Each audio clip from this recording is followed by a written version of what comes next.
Gonna do that again? Hi, everybody. Welcome to the Sports Corner. Rich Estrella here. And no, that was another open from another show that we do earlier in the day. But anyways, welcome to the Sports Corner. Happy you joined us. Rich Estrella along with John Conti. Joining us today, we're very delighted to have Josh Booty. Josh Booty, a former World Series champion.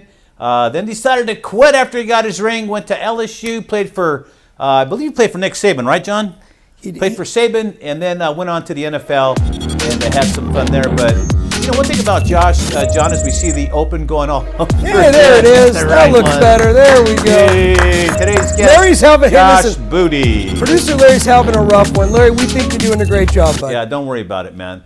Anyways, Josh, how you doing tonight? Thank you for joining us. I'm doing wonderful, man. It's always a pleasure to be with you and John, and of course, miss you guys being not in Southern California anymore, but love to be on the show. I appreciate you guys having me. This is an awesome night, and I'm glad I could join y'all. So let's figure out where you are, either in Louisiana, Georgia, Atlanta, or you're in Florida.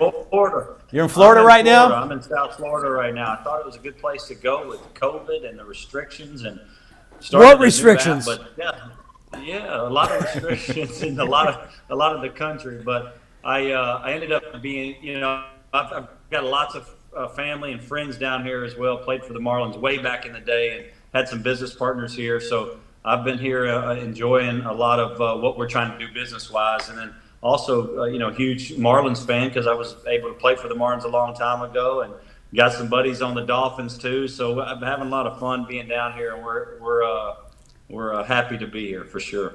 You know, Josh, it's got to be hard to root for the Marlins with those funky uniforms and those funky, flamingos out in center field. I never quite understood that. But in any regard, that team seems to be very well received by the city of Miami. No doubt about that.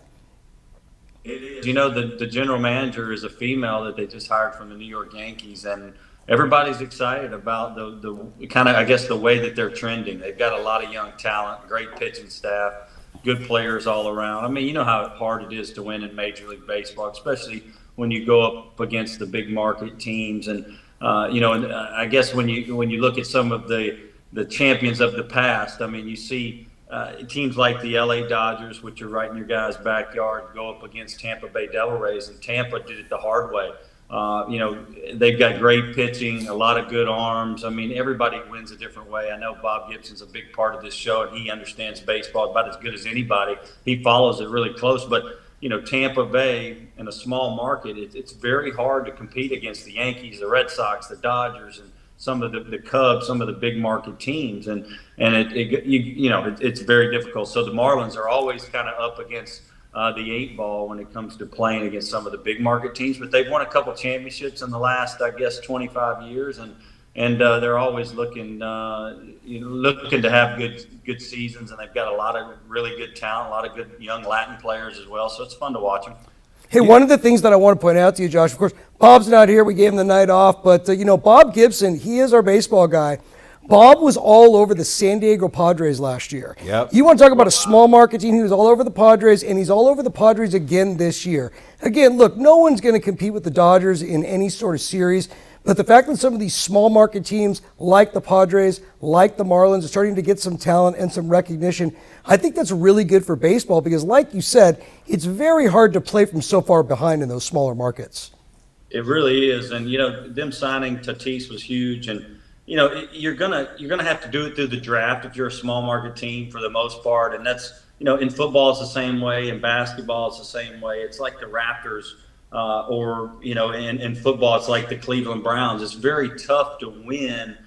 They have a great fan base, great following, but they don't get a whole lot of free agents, so they've got to do really well in the draft. When they landed Baker Mayfield in Cleveland, it gave them a real opportunity. In San Diego, when they got some of that young talent, it really gives them opportunity. It's just so hard to keep those guys because they see money, they see the lights, the bright lights of New York and LA, and so it's very hard to keep those guys. And that's why if they get to the World Series and they win a World Series, it's extra special for those teams because they're just not there in the mix as much over time, over history. They're just not. And so it's very difficult. It takes the right nucleus of guys, a lot of young talent, a lot of guys that come up through the draft that make a real difference. And I think that's, what teams kind of rely on that are small market. You've got to do a great job with evaluating players pre-draft.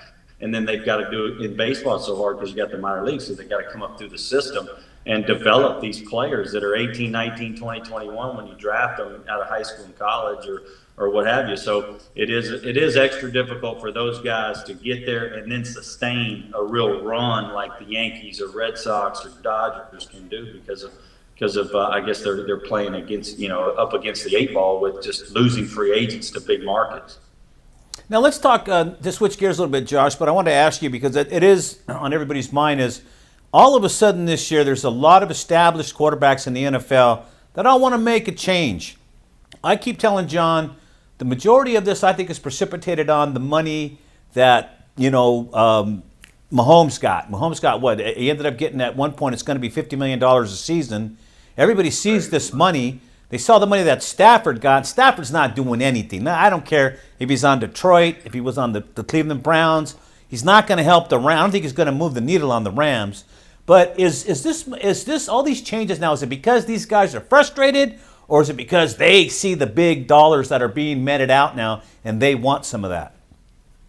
Well, I think with like Stafford, I think it comes back to him wanting to win a world championship and giving himself the best chance to win and getting into the playoff picture and doing it maybe for the next 2 or 3, 4, 5 years and giving themselves the best chance possible. Yeah, Stafford's made a lot of money. He's going to make a lot of money playing for the Rams. He's got more opportunities there off the field as well. And that's what a lot of the big markets teams or big markets kind of do for you as a player. I know there's not one player that I remember growing up that didn't want to play, in pinstripes for the Yankees. Or when I was playing football, it was like Dallas Cowboys. Look at what Dak just signed for this week. But a guy like Stafford, he thinks that really gives himself a better chance to win a Super Bowl. He's got a young coach. He's got a good defense. They've got a great defensive line and some of the best defensive players on the planet. And secondary at every level, defensive line, linebacker, and in the secondary. So I think he just wants to get with a team where he knows they got a real future to go deep into the playoffs. And then you just don't know. You never know what's going to happen. If you can get in, you saw the Rams a couple of years ago with Goff there. He was a young player, but got to the Super Bowl.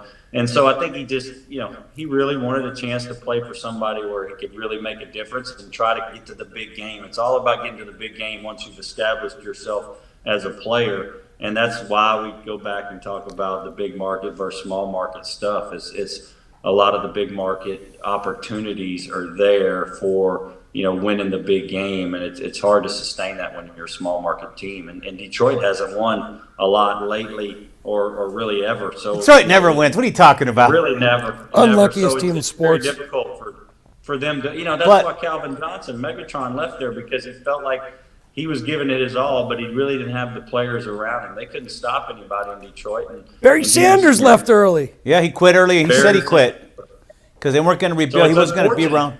It's like OJ. OJ didn't want to be around for a third rebuilding. That's why he left the 49ers. He said, forget about it. Or the Bills, I'm sorry, and went to San Francisco. He went to San Francisco. They went 2-14 when he was there, so he didn't like it there either. Yeah, he did, because the weather was so much better. But Josh, I heard what you said, but let me ask you this. For Stafford, winning a Super Bowl, chasing that may be the dream because he has the money. What about Russell Wilson? He's already been to the Super Bowl multiple times. He's already been the MVP. He's already got a trophy. What's his excuse? Why does he want to leave Seattle so bad? I think it's because of money. I don't know. I think it's, partly, it might partly be that, but I think it's offensive line, to be honest with you. Agree. He wasn't protected. He's running for his life. He's having to make plays, really every series out there on the field. And, it's like we saw Tom Brady 2 years ago in New England. No receivers, no offensive line, a lot of injuries there, but they weren't able to move the football. You see him go to a place like Tampa, and they solidified their offensive line. They got some weapons. They got Fournette, early in the season, and things just kind of came together. I mean, you're only as good as the people around you, and I think that's what he's thinking is, I'm a Super Bowl quarterback. I've been there, done that. I know he loves Pete Carroll. I know he loved, the 12th man and what they have as an organization. But if you're not going to have an offensive line for yourself for the next 3 to 5 years, it's like, you're shooting yourself in the foot. And he's like, I got some good years left. That's what Stafford's saying. Same thing is, I want to put myself in the best situation. If they're not willing, he's probably trying to call their bluff a little bit too, to be honest with you. If they're not willing to go out and get great offensive linemen and weapons around him, DK Metcalf is a stud. They need a run game to go with some of the things they do offensively in the air, and some offensive linemen, and they'll be fine. I mean, I just don't think now with Dak, he said Chicago, he said Dallas. I don't know, maybe the other team, San Francisco. I don't know the teams that he mentioned other than a couple of those. But I think if you're Seattle, you cannot let that guy go. We've talked about that, me and my brother, the last couple of weeks. Is like, how would you ever let a guy like that go? He's a top 5 quarterback in the NFL. You might not see a guy like that for the next 20 years come into your locker room. You can't let that guy go. You got to go out and find a way to keep him happy, get a couple of offensive linemen, and a run game going, so that it takes some pressure off him and makes him want to be a Seahawk. That's for sure. That's what I would do. John wants to see him go. He wants to see him go out of that NFC West, right, John? I want him out of the NFC West because, look, Russell Niners. Wilson, he definitely is a top 5 quarterback in the NFL. And look, they've put 0 offensive linemen around him, just like you mentioned, Josh. They have great receivers, but you talk about their running game. He is the running game. Russell Wilson is scrambling all over the place, and I get it. And he deserves to be able to have offensive linemen around him, especially as he's getting in the latter part of his career. He doesn't want to be running all over the place. But I just don't see him going anywhere. I think that would be way too much of a blow to the 12 fans, the city of Seattle, the organization. And besides, if you're going to get rid of somebody, you better have somebody ready to take his place. And they have nobody in Seattle that can step up and spell Russell Wilson. Exactly. We saw a lot of his games last year. I watched him close because he's so fun to watch. He's like Houdini on the field, but he's having to make these amazing plays, and they're in 3rd and long a lot. And when you're behind the chains down and distance-wise, and I don't care if you're in high school, college, pro, pee-wee football, it doesn't matter. If you're in 3rd and long and you're having to do everything yourself, sooner or later the game is going to bite you in the butt, as a quarterback. And so you've got to have a run game. You've got to establish that. We've seen that. All great teams have balance, right? And they can run the football when they need to. The screen game's nice. They've got a couple of wideouts. They've got great tight ends. They've got a great scheme. Good offensive coordinator. I think those are the teams that always do the best. And Russell can only do so much. I mean, even though he's Superman and, like I said, Houdini, at the end of the day, he's going to have to bail you out so many times. Over time, it's not going to happen at the end of games, especially deep in the season and the playoffs, because you just can't do it. You can't do it like that. You've got to be able to, create balance and be special on offense to win it all. And I think Russell's got his eye on the big prize, winning it all. He don't want to go back and be a 6-10 guy or an 8-8 guy or a 4-12 guy. He don't want to be that guy. He wants to be in the mix every year with a great, solid offensive line, so he can produce it and do the things that he does well, and the team can succeed that way.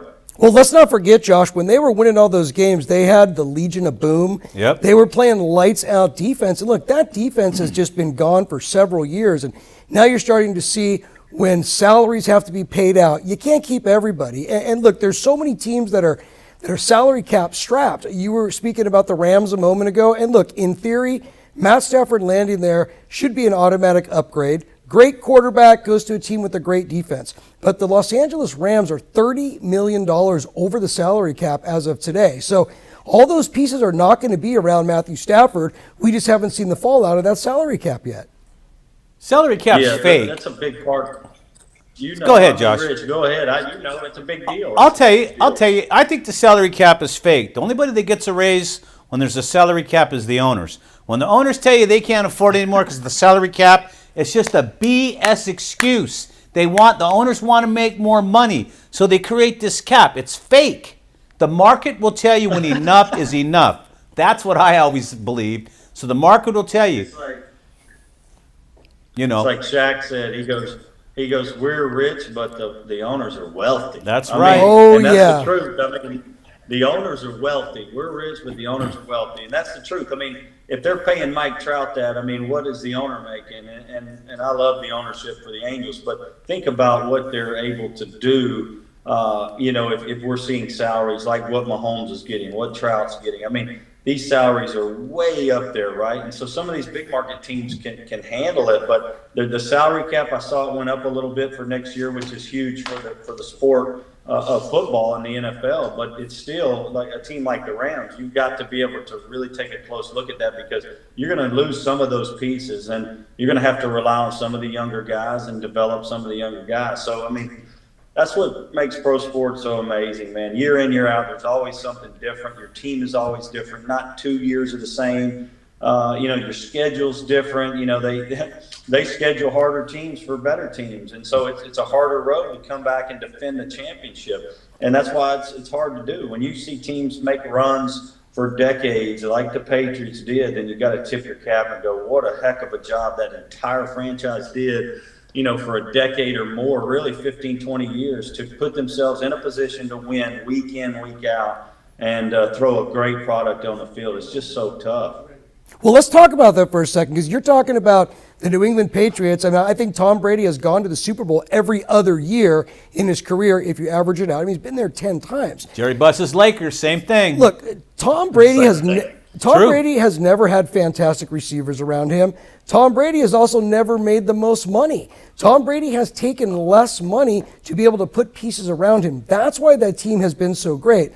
All these other teams, once they pay out those big contracts to those quarterbacks, there's just nothing left. That's why those windows are so small, and you have to take your hat off to the front office people, the guys that are doing these contracts and making sure that, hey, this won't go against the cap this year, this will go next year, but there's so much that goes into putting a winning team on the field. It starts in the front office. It really does, from the top down. And when you have great people, even the scouting department, and bringing good people in to know that, what they expect success. They know who they're going to play for too, because a guy like Belichick, there's no BS, right? So you show up and go, you know what, I've got to get in line, right? And then you got a guy like Tom Brady, who was a proven winner. And once you win for a year or two, you kind of set a precedence, right? And so everybody wants to play with a guy like that. They always had great defenses. Josh McDaniels of the offense, they had Charlie Weiss back in the day. They always had good offenses and moved the football and stayed balanced and played tough. And it's hard to go up there and win. And so that you create a culture, right? And you create that balance we talked about. And football is so important. In other sports, it's pitching, defense, and hitting. In football, it's special teams, defense, and then running the football and throwing the football and staying balanced, because they could come out and you would think that they would throw the football and they'd run 7 times in a row, or you'd think that they would come and establish the run and they would throw 7 times in a row. They were so unpredictable, and I don't know what they're doing from an analytics standpoint, but Brady was just phenomenal in handling every situation and using his brain and giving them a real chance to win over the years. But you're right, John. I mean, front office is so important. Looking at the salary caps, understanding who you can let go. I mean, they've let go guys in the past where you go, dude, there's no way they're going to fill that gap. And then the next thing you know, a corner comes in that's all pro, or a safety comes in and does the job, or another linebacker, or defensive end, or whatever. It's just like there isn't one position that the Patriots hadn't been able to reload on when you thought, wow, that there's just no way. But you got to give it to coaching and scouting on how they've developed all these players through the years. And yeah, plus it was a special place. It was a special place. Plus those good film sessions, filming the sidelines of the other team. Deflating footballs. We know all about that. We know all about that. Hey, you Josh, know we're going to give you everybody a bad time. Always got something to say. Of course. Come on. You always got something to say about my Patriots. I know. now they're his Patriots. What about your Buccaneers? I'm sure they're yours too. Yeah, now wait. I want to talk about that now. You know how I feel about Tom Brady and the Patriots, but I'll tell you what, I've never rooted for a guy more this year than I have my good buddy Tom Brady. Sticking it on to the Brady Belichick, bandwagon. sticking it to the woke crowd. I mean, I just loved it. Over there. I just loved it this year. Talk about that, because I thought Tom Brady was going to just sink into the abyss. I just figured that, the Patriots had all the launch codes for everybody so they can make it easier on their QB. He was going to Tampa, the losingest franchise in the history of sports. And the dude turns around and wins a Super Bowl. What do you think about that when you're looking back at everything and Tom Brady's role in this in particular? Bruce Arians, I played for Bruce Arians, the head football coach there for 3 years. in Cleveland. I was a backup there behind Tim Couch. We were talking about him off the air, but Bruce Arians is a real pro like coach. I mean, he actually recruited me in Mississippi State back when I was in high school, and I can remember him as soon as I walked into the office there with Jackie Sherrill, and he introduced me to Bruce Arians at Mississippi State when I was getting recruited. Bruce was on the board drawing up plays, and he had his. It was like he had this whole recipe for what he wanted to do offensively, and he was trying to interject it into my system. And I was a high school kid. And he was talking about this and that, and why we do this, and why we're going, trips and spread and all this stuff. This is back in the '90s, and I was just really enamored with him. And then when I was with him in Cleveland, he found ways to get guys open, and we played above our heads. We didn't have any Pro Bowlers on our team, but yet we made the playoffs one year in 2002, and until this year, Cleveland, that was the last time they'd made the playoffs. Bruce Arians had gone to Pittsburgh and done some amazing things with Roethlisberger, coaching the offense there in Pittsburgh, and then of course in Arizona with Carson Palmer, he'd had a lot of success. So he was a kind of a quarterback whisperer. He knew if he could get Tom Brady, and they said this in the press conference right after the game. He goes, I knew if I could get that one guy I could hang my hat on, then all the rest would kind of come into play. And he really believed it. He felt like if he got Tom Brady, then everybody else would go, okay, this guy's proven winner. They're gonna kind of get in line. And we talk about getting in line. That means show up every practice knowing that they demand every little thing. They're going to demand more from you. It's like in walkthroughs in the NFL. Some teams walk through, they lollygag, it's like they're pissing in the wind. And then you got some teams that really pay attention to the little bitty things. That's what the Patriots did. Tom took that to Tampa, and they go, we walk through longer than we practice, and not many teams do that. Not many people know that, and so they stay on that field and walk through in the mornings before they even eat lunch or watch film. They get after it in the walkthrough, and there's no stone unturned. And then you add a guy like AB who wants to come in and play. You get a guy like Fournette, that's out there in the open. Jacksonville released him. They grab him. I mean, and then a guy like Gronkowski comes out of retirement before even those two guys showed up. And okay, these guys want to play for him, and they give everything that they got. And then that defense is so good. It's just a perfect storm for Bruce Arians and Tom Brady, and everybody believed. And really, the second half of the year, there was nobody that really could touch them. I mean, they were 7-5, and would they win 8 in a row? So I mean, they ran off it was an awesome run. Offensively, they went into Lambeau. They went into New Orleans and beat the Saints and Breeze. They beat them bad too. The last loss of his career, the last game of his career. Then they went up to Lambeau, and he got Aaron Rodgers. They got so far ahead, Aaron Rodgers couldn't catch up, because they dominated the first half, and they knew they had to go in there and make a real strong statement, or Aaron Rodgers can really rip you apart. He almost brought him back. Yeah, he almost brought him back. They almost didn't win that game. And so I think, he knew how important it is. He knows how to prepare. He doesn't get flustered in the early going of playoff games because he's been there so much. He's on fire right when he shows up to the stadium. To say the least. Yeah, I mean, you can see when he runs into the stadium and he's coming out with his team, and he's fired up in the end zone. I mean, you can tell this guy's 43, but it's like he's a rookie and he's trying to prove himself for the first time. And then, so he beats Breeze in New Orleans, which is beat him twice. They were the first team that ever beat Brady twice in division games in the same season in the history of Brady's career. Then he goes up and exposes Rodgers, really, and the Green Bay Packers. Not Rodgers, he exposed the Packers defense and what they did. That fourth down, or that throw right before into the first half was so big to Miller, the deep ball that really put them ahead 10 points before half. And then in the Super Bowl, they came out rocking and rolling. And who would have thought Kansas City would only put up 3 field goals in a Super Bowl game? They totally dominated that game. So he just took the bull by the horns, man. It was fun to watch for me because I like Bruce Arians so much, and I followed Brady and Gronk for so long. Hey, Josh, since you're tight with Bruce Arians, does he jumpstart cars after the games? What is he wearing around he's the only coach that's wearing like a defibrillator out on the field. Why is he wearing a battery pack? Can you please make sense of that? What is that? I don't know. You know what? Most of those guys, I don't know.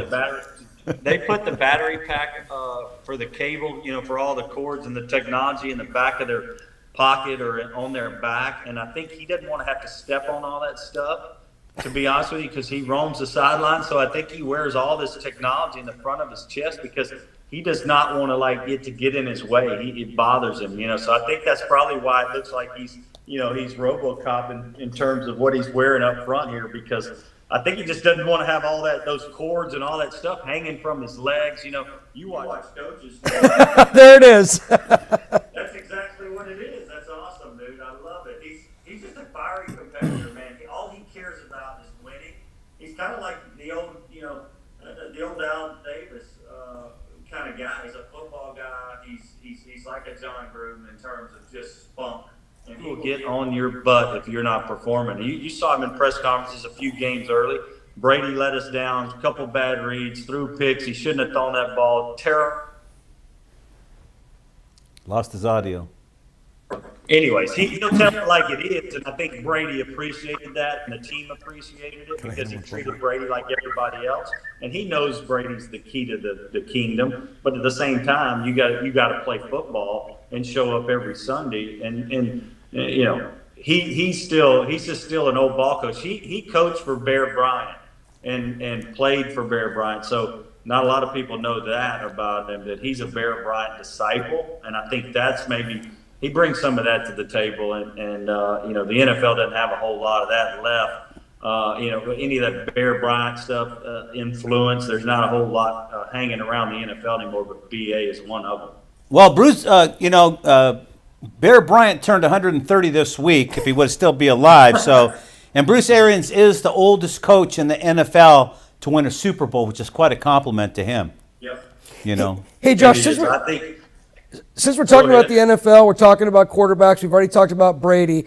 Let's talk about Deshaun Watson, because, you know, that's a big name out there. That's an up-and-coming star. He's already proven that he can play in this league. You know, this is a guy that's in a bad situation. He wants out. How do you see this translating?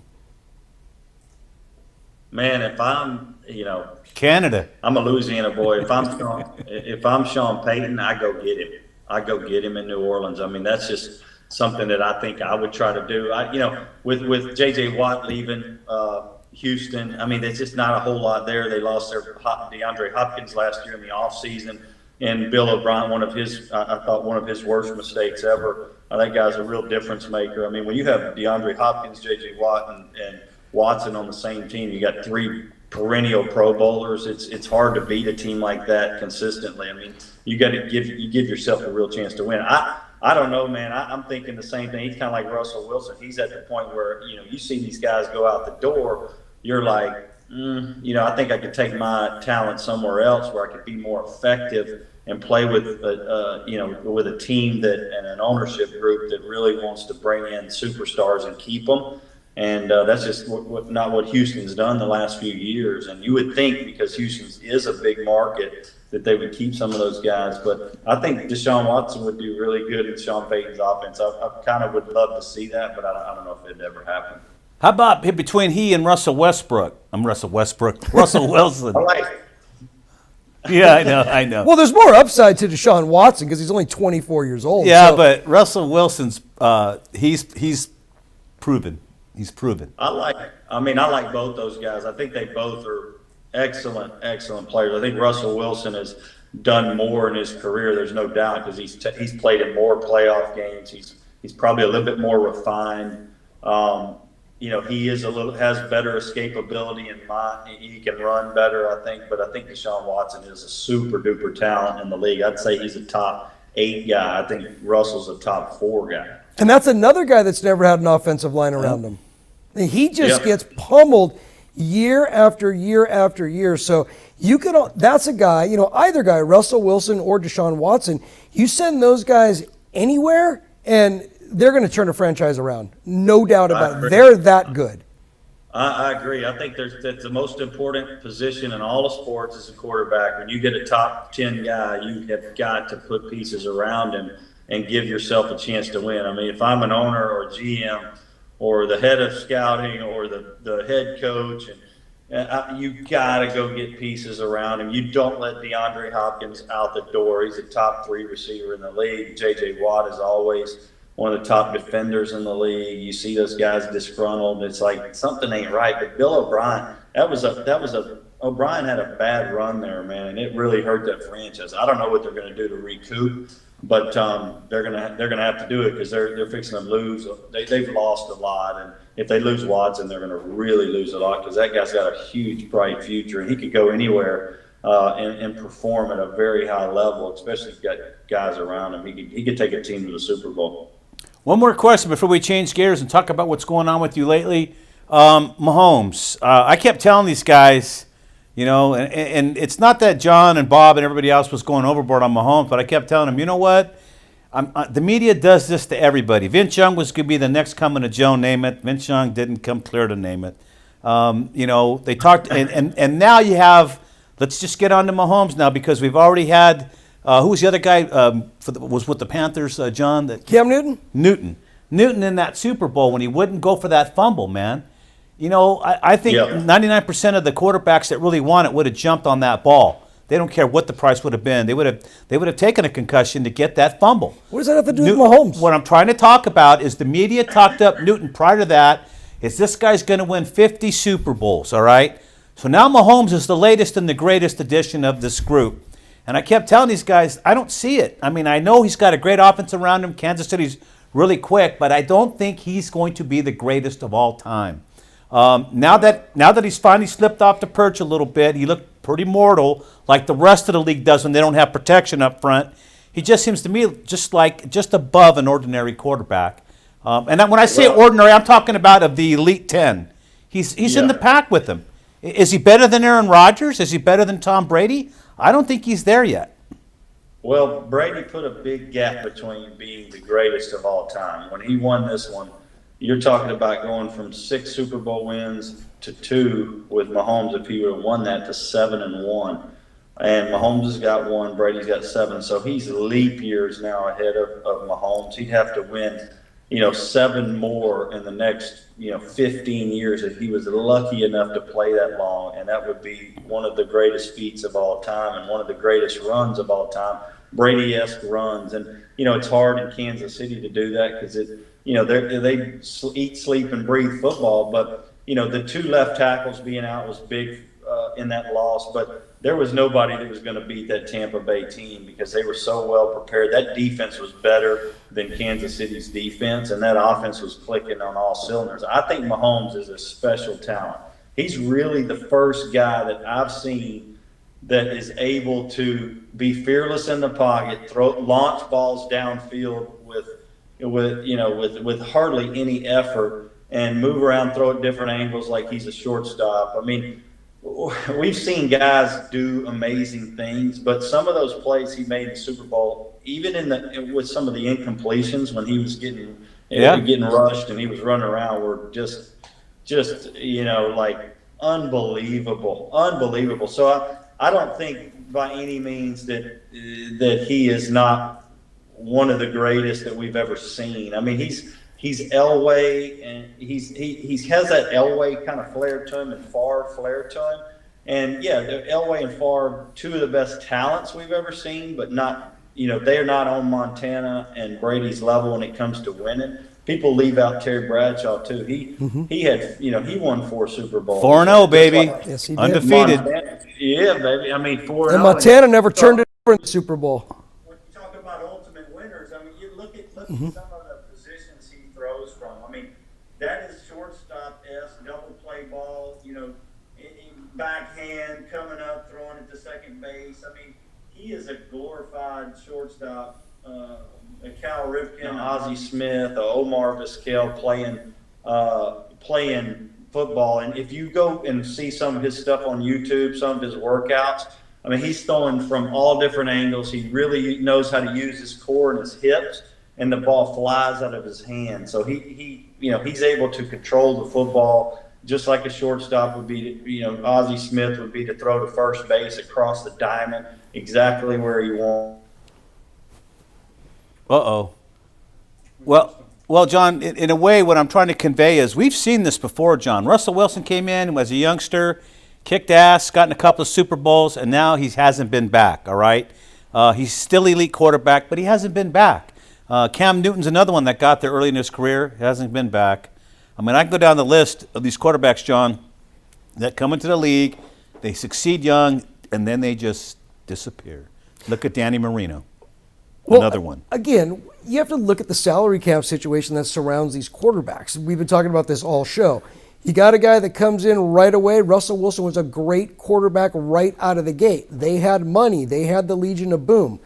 When it comes time for a new contract, all that money goes to the quarterback, and then there's not enough money to filter out to the other players on the team. So again, so much of this spins back to the front office. Rich. I think the media puts so much pressure on these young quarterbacks when they come in, when they do have success at a young age. I just think the pressure is enormous for them to compete. Everybody was saying Mahomes was going to wipe the floor with Tom Brady. Spread was 3.5. And it didn't pan out. I just think, again, there's a lot of pressure put on these young guys to succeed. And some of them can handle it and some of them don't. As far as anybody running the table, all these new prodigies that have come into the league since the Bradshaw era, let's put it since Montana, because it was Bradshaw in the 70s, Montana in the 80s. And so all these new guys that come in, but nobody's been able to have that kind of sustainability other than Tom Brady.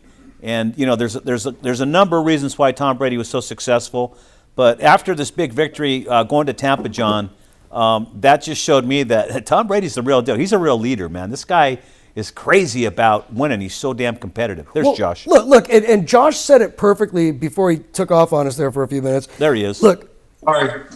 when they were going into this Super Bowl, just like Josh said, it was an opportunity for, if Mahomes wins, now the score is 6-2.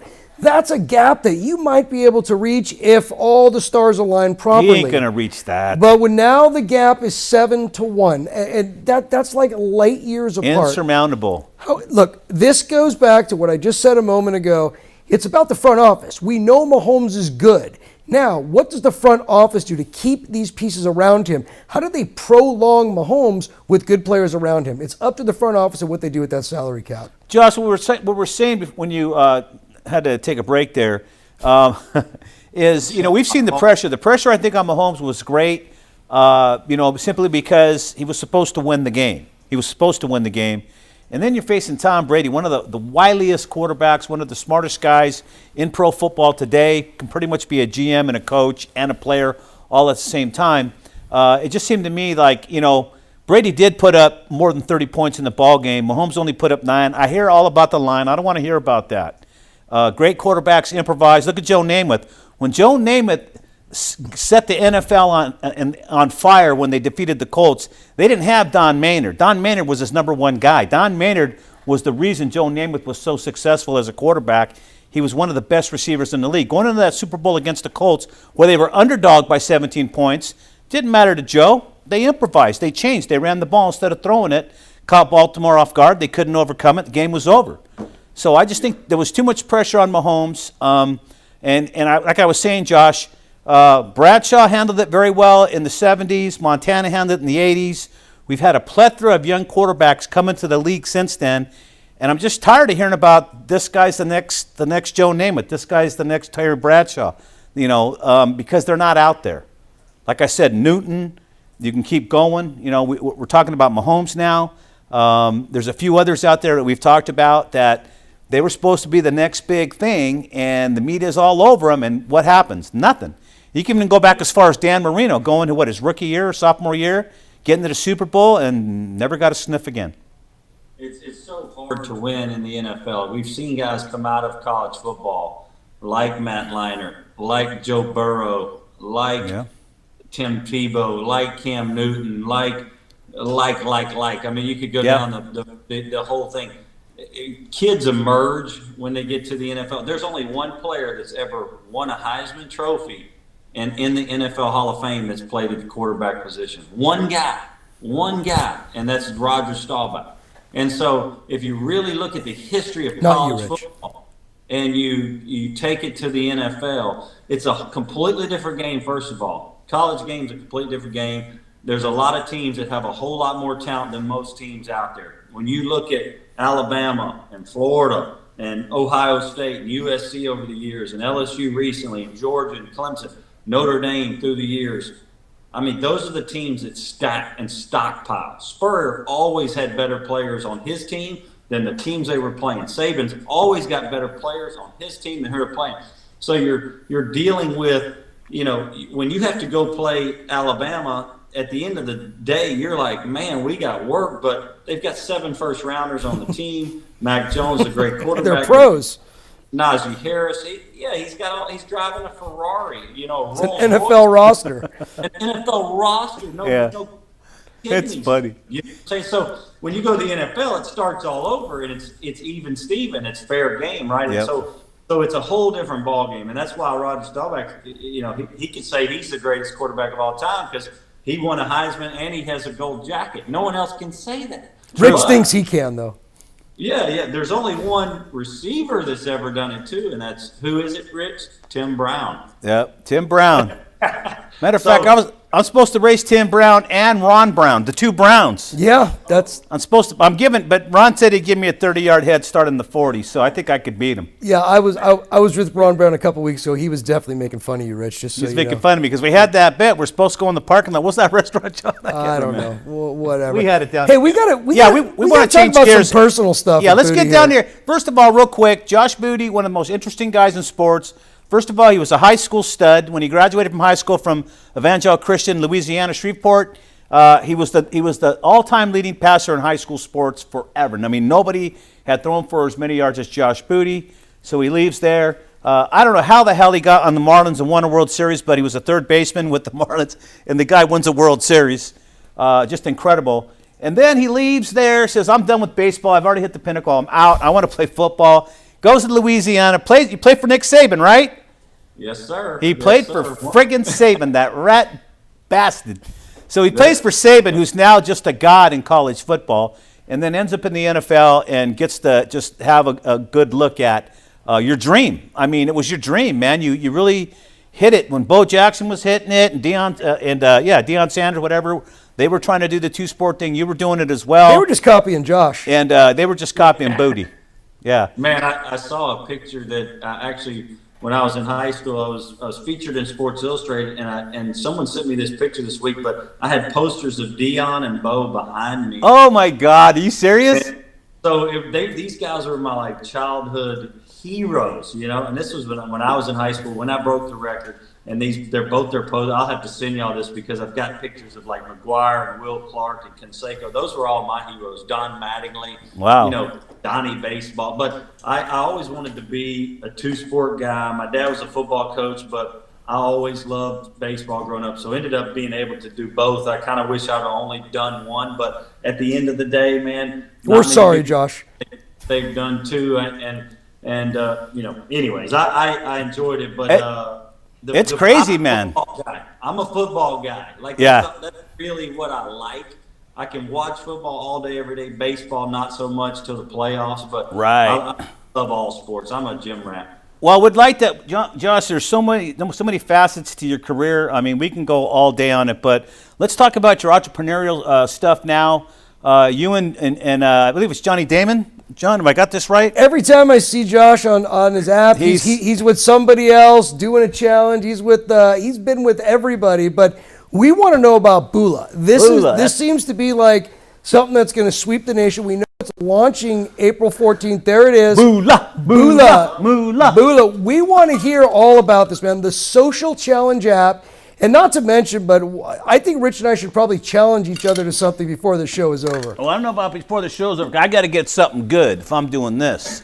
Talk to us about this, something Josh. Something lethal, John. I bet y'all challenge each other every day and don't even know it. I threw the knuckleball in the next Knuckler, the reality show, and I'd like to challenge both of you guys to a Bula on who can hit my knuckleball the farthest. Oh, I'm in. I'm in all day long for that. I'm going to use a fungo bat, okay? I need to get a double fungo. That means you have to come out to California and visit us, though. Yeah, I'm going to have to come back out to Newport Beach, baby. Visit the homestead. We're in. I accept that challenge all day long.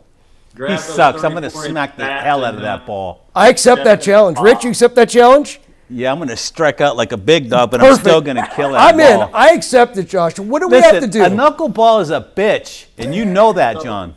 So I'm going to give you guys both 3 at-bats, and right. we got to get a catcher out there, and I'm gonna throw knuckles. We'll get Gibson to catch. Whoever can hit it in the field of play the furthest in 3 at bats. Now we'll go strikes and balls. If you strike out, if you pop up, whatever. But we're gonna see who can hit it the furthest. We're gonna give you guys both 3 at bats. So that's the first Bula challenge we're gonna do with both of you guys. But I'll bring you guys a 34-inch bat, and I'll let Wiffle you ball? No, I'm gonna make you hit with wood, big league wood. Okay, that's good. Maybe Bob Gibson will go get one of Mike Trout's bats. Rich's bat's quartz. Hey, and you got to make Kevin Millar catch until to work off some of that World Yeah, Series he ring. owes you a ring, He owes you man. a Let's ring, not baby. forget about that ring. That's another story we're going to talk about. Not now, but that's He's another got story. 2 rings. You need to at least get one of those. So Yeah. Explain Bula. So this is an app that you download and you start challenging. Give us the nuts and bolts. It's really exciting.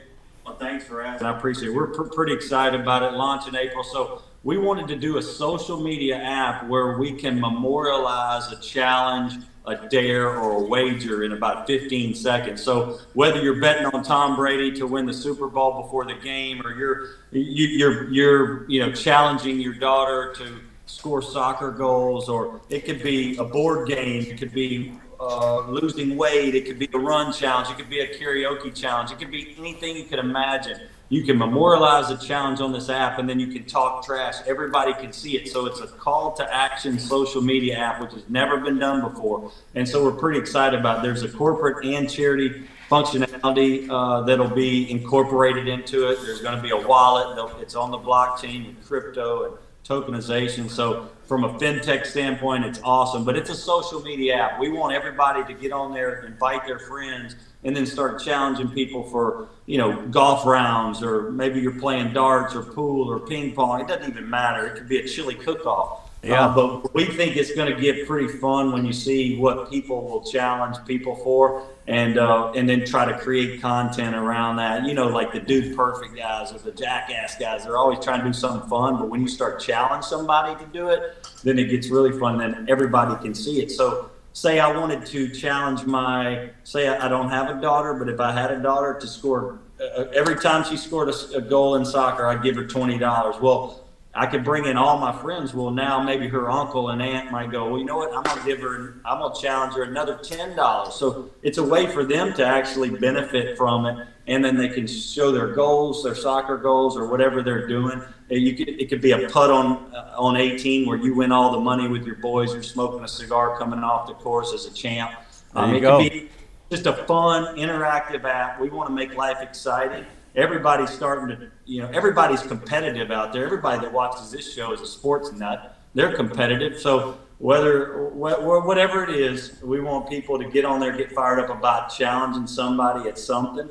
And, there's a winner and a loser. There's a judge in some cases. So it's going to be fun for everybody to get on this app. We're in beta launch. We're going to go real launch April 17th. So we're right around the corner. We're pretty fired up about it. We got some great influencers. We're going to do some charity stuff with Big Poppy and Shaq. We did land Kevin Millar as a partner, and we got some great guys, some great stuff that we're going to do. So we're going to have fun with it. Well, I know one thing is for sure. There's nothing more interesting than human nature. Nothing better than to throw a new widget out there into the public and see what they do with it.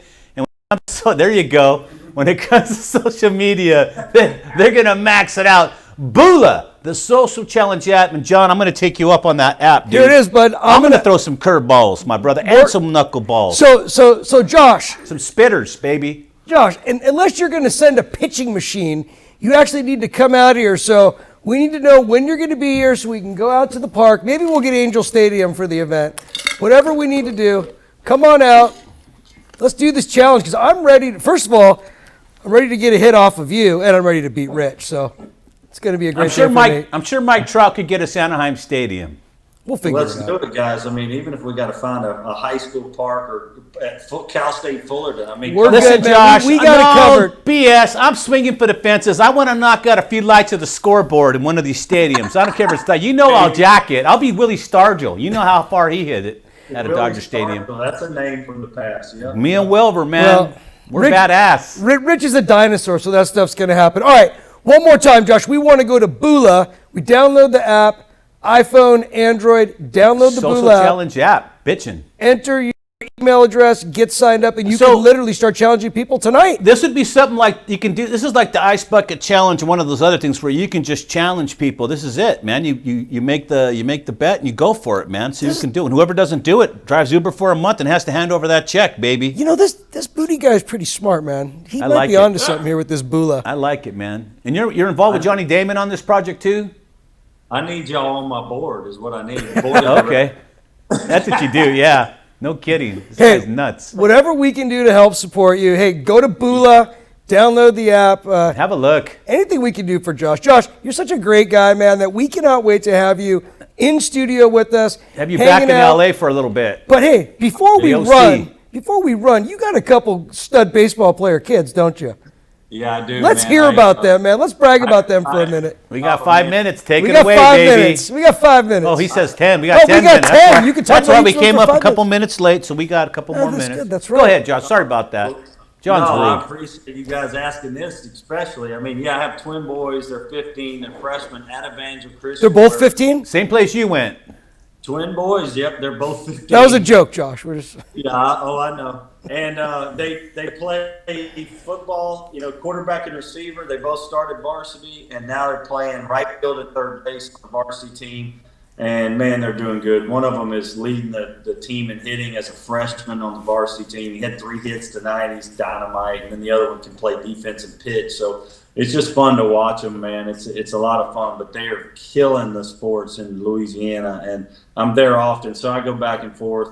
I've got a nephew in Dallas and my kids in Shreveport, which is not too far. So, man, I'm there a lot watching games. So I'm one of those parents now that watch – that get to watch a lot of sports, and it's really been more fun to watch them like it was watching my little brothers like JD at USC play quarterback under Pete Carroll, and Abram played receiver at LSU. I mean, I had so much fun playing, but watching my brothers and my kids it's even better, man. So it's been a blessing. Yeah, we didn't even have time to talk about the General today, but we'd love to have you back, Josh. I'm sure we will in the future. Used to be on our team back in the days when our name made 30. It's so glad to see you right now, hanging out, doing good, just tearing up the United States right now, man. This dude's everywhere. Hey, man. he can update us on the General. We still got a minute. Yeah, no, we still we got to close it out here, John. Look at this guy. Oh no, I'm sorry. I take it back. I take it back. Larry, Josh, take my lead. Take my lead. Don't listen to Rich. We got plenty of time to talk about Bula. We got plenty of time to talk about Josh Booty. Now let's talk about General Booty for a minute. What's going on with him? General, baby. We know he left us in California, just like the rest of the Booty. He should have left us high and dry, Everybody's getting out of California. Haven't you heard, John? We're next. Go ahead. Oh, y'all come on down, brother. No, I eat some crawfish with me in Louisiana. Those little mud bugs scare me, man. Oh, my God, mud bugs. Oh, come on, John. Get your face wet, brother. Let's go. You can't be scared of the crawdaddies. General was played at Allen High School this year, 6A in Texas, dynamite program. And he was all-state, which was awesome. He got a few smaller offers. He was a senior, but he's going to go play at Tyler Junior College, which is a wonderful football program in the South there in Tyler, Texas. But he really wants to go to a Texas, an LSU, a USC. He wants to go somewhere really big, and I think that he's willing to – go to JC for a year and get a lot of throws under his belt. That's his plan, man. He got some smaller offers, and I don't want to name the schools, but it wasn't Texas A&M, LSU. It wasn't the big ones. And so he said, I'm going to go to JC for 1 year and try to ball out and see if I can get some real – oh, there he is. That's his sophomore year at Cornerstone. Yep. He's a great kid, great player. He works hard.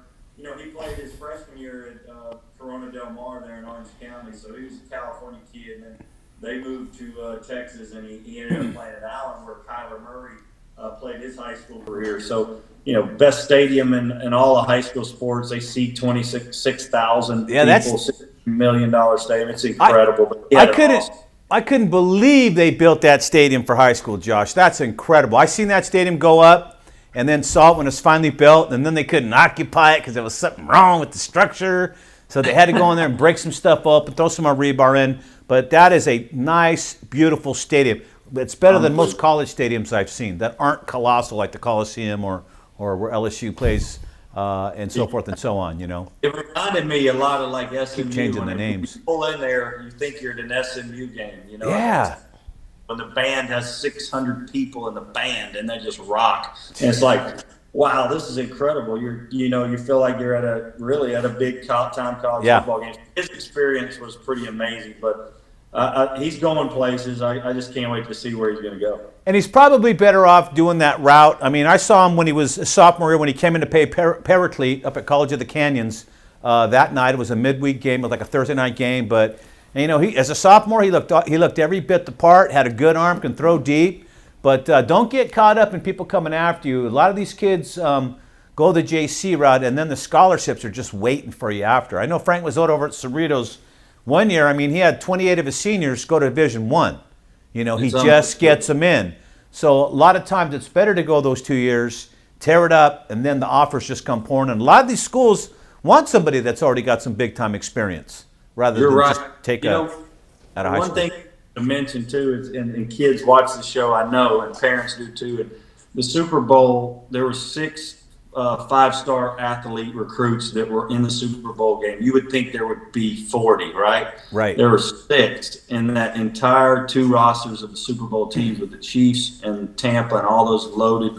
You know, both those teams are loaded with talent, and so. You know, he was a 3-star guy, and instead of going to play at a smaller school, he decided to go the JC route because we've talked about Aaron Rodgers and Josh Allen, and Baker didn't have any scholarship offers. He had to go walk on, and he goes, I want to go play for a year. This is a wacky year with COVID, and then try to get somewhere, you know, where I can really, where I really want to go, that I really fit in, and then go. So, I mean, everybody does it completely different. I was lucky. I was a 5-star guy. I wanted to go to LSU, and I had that opportunity, but not everybody. You know, there's one quarterback that signs at USC, maybe 2 every year, one at LSU, one at Texas. And so, you know, if you don't get exactly what you want, don't keep fighting for what you want because it's right around the corner if you keep going and keep pressing. There's a lot of kids that when they're 19 and 20, they're the dynamics of their bodies change, and they become grown men. And like Aaron Rodgers and like Josh Allen,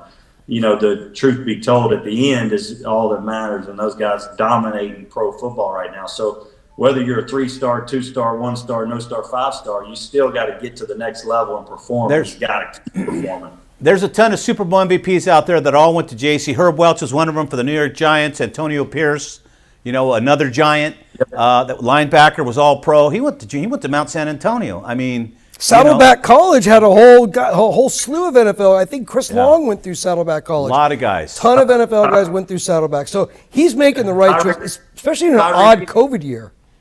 Yeah, I mean, this year was wacky. Tyreek Hill, you know, went to Garden City. I mean, when he, you know, when that pops up, you're like, Garden City Junior College, where is that? You know, you never heard of this stuff. Joyzy. But when you're that fast, you can go anywhere.